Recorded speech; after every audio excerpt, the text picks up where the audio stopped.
Assalomu alaykum qarindoshlar, qanday ahvolinglar? Yaxshi tudinglarmi? Salomat turamsizlar? Yuqorida O'limalar birligininki hijob to'g'riliq chiqargan bayonotini o'qidik. Bu bayonotni yezishga O'limalar birligi o'zi majbur qildi. Chunki dunyoda mushu fitna fasodning chiqishiga o'zi sababchi bo'lgan. Shu O'limalar o'zi sababchi bo'lgan. Sıradan bir odam, oddiy bir odam chiqib bu narsaga sababchi bo'lgan ish emas. Bu ziyolilarimizning, olimlarimizning o'ttiristiki narsa. Hem o'ttiristiki uqishmaslik, hem bir ziyolilarimiz o'ttirg'a qo'ygan narsani o'limalarimiz to'g'ri tahlil qilmay, to'g'ri tushunmasdan maqsadini burmilab boshqa yoqqa aketgan.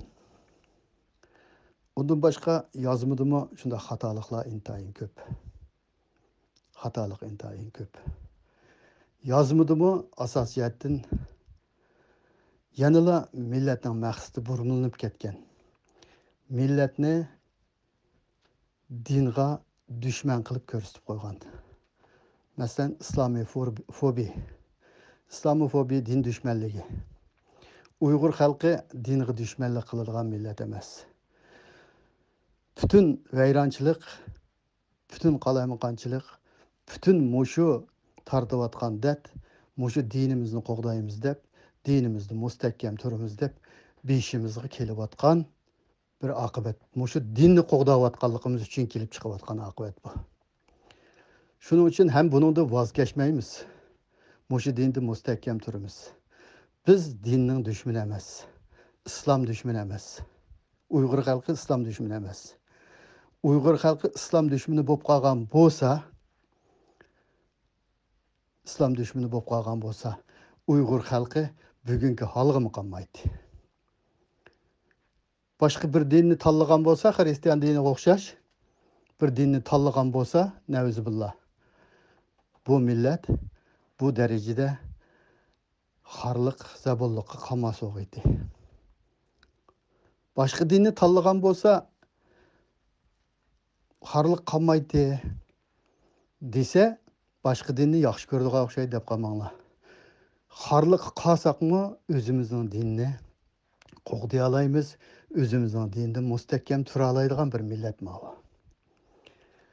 Agar boshqalar g'arbliklar yaxshi ko'radigan bir dinda bo'lgan bo'lsa, allaqachon bizning ishimiz siyosiy sahnaga chiqib, boshqacha bir narsaga aylanib, allaqachon bizning ishlarimiz xeyli bir yerga berib qolgan bo'ladi.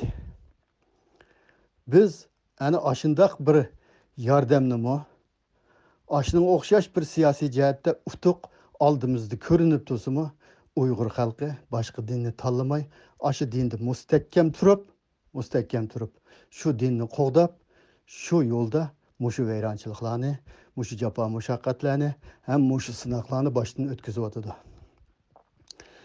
İslamofobiya, yani din düşmanları, yani İslam düşmanları degan so'zni bir millatning o'liması o'zidan savol so'raydigan, o'zidan ba'zi masalalarni so'rab, qanday qilsam mushu dinga amal qilamanki, qanday qilsam mushu dinda to'g'ri manamanki deb ashla ig'ziga qarab yuqori o'ringa qo'yadigan xalqqa din düşmanı degan so'zni ishiltish yamonmi cho'ng xatolik bu. Yamonmi cho'ng xatolik. Yana birisi Uyg'urlikdan, yani islomdan, dindan Uyg'urlikni ustun ko'rdiganlar deyishmi, xuddi O'rta Osiyoda vatan deb o'lsang, millat deb o'lsang, bir zambil go'sht o'lsa degan gap bilan o'xshash bir gap bu. Vatanni deb o'lgan bo'lsak, millatni deb o'lgan bo'lsak, bugungi kunda ayadagi xalq o darajada dinni yo'qotmaydi, o darajada dinsizlashib ketmaydi. Narisida bolalarimiz dinsizlashtirib, butunlay taraf-tarafga yo'tkilib, ota-onalardan ayrilib, maxsus Allohning yaratquchi sifatini inkor qiladigan kafir qilib yetildirib chiqish qadamini bosmaydi. Vatan bo'lgan bo'lsa, din bo'ladi. Millat bo'lgan bo'lsa, din bo'ladi. Vatan bo'lmasa, millat bo'lmasa, qani bu dinni qanchalik saqlab tura olamiz? Uni ashu gapni yozgan odamlarning o'zining aqliga havola qilamiz. Üçüncü bir masala dinning egisi biz degandek hukm paydo qilibdi. Dinning egisi Allah, dinning egisi sizlar emas. Dinning egisi Allah. Millat Qur'on dunyodagi butun tillarga tarjima qilindi.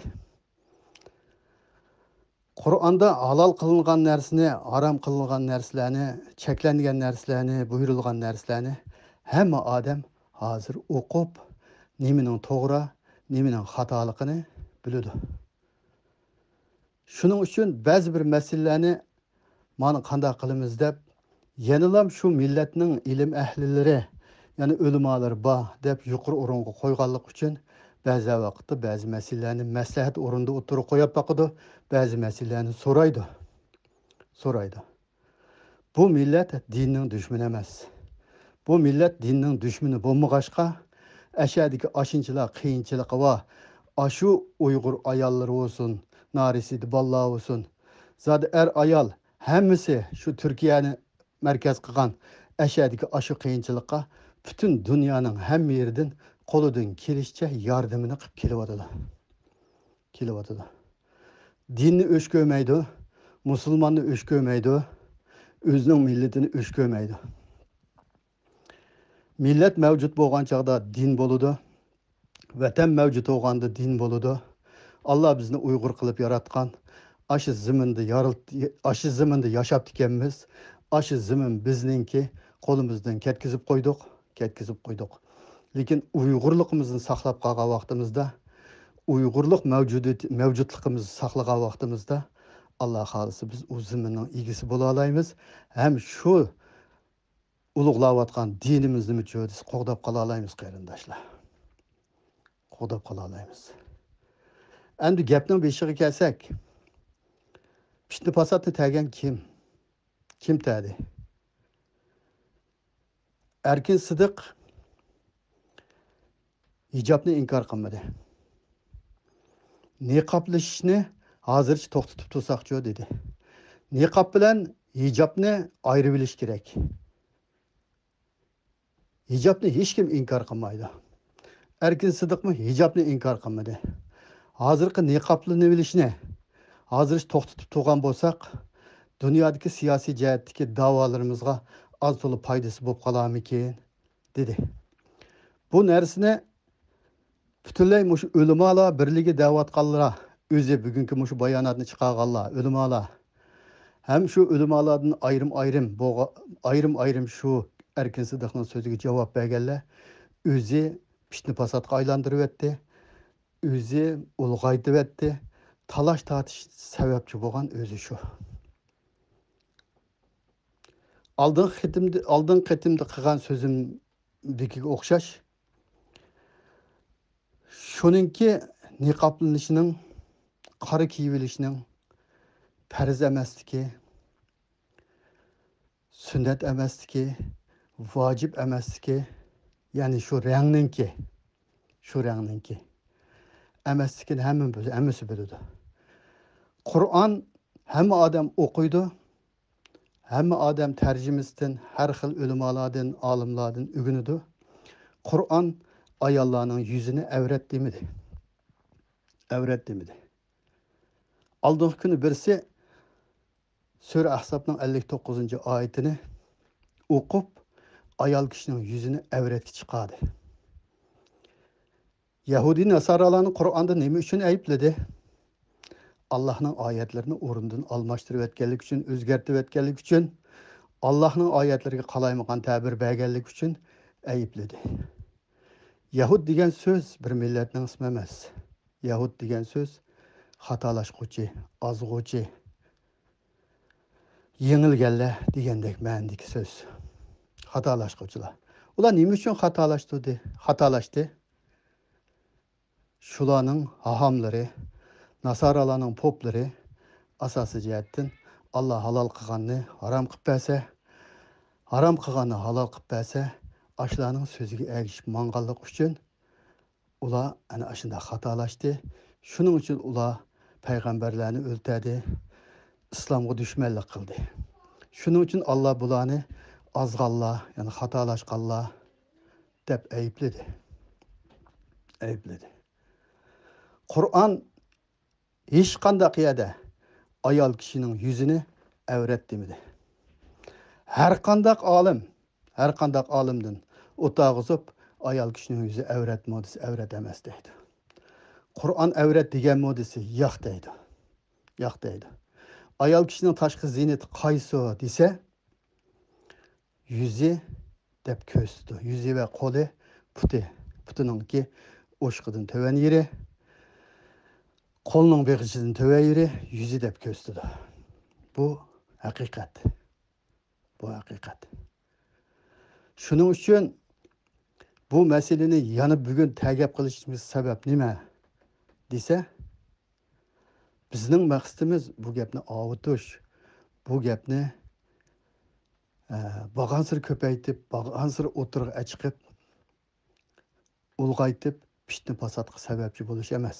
Fitna fasodga shu o'limalar o'zi sababchi bo'lib bo'ldi. Endi buni besiqtiranmasdan po'qni o'sroqda yopgandek qo'pab, yanada qo'pab, shu Erkin Sidiqning shu so'zini xatoga chiqarib, uni din dushmaniga chiqarib, undan boshqa xalqni din dushmaniga chiqarib, Uyg'urlikni dindan ayirib, mana o'xshash bayonotni e'lon qilishchi desa, ma millat oxirgi hisobda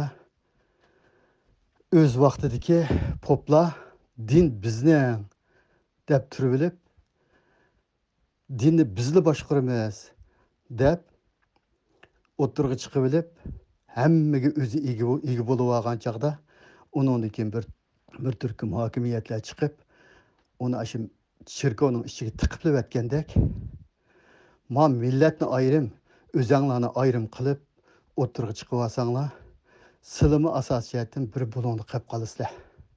Unda qilmanglar. Unda nahaq gaplarni qilmanglar.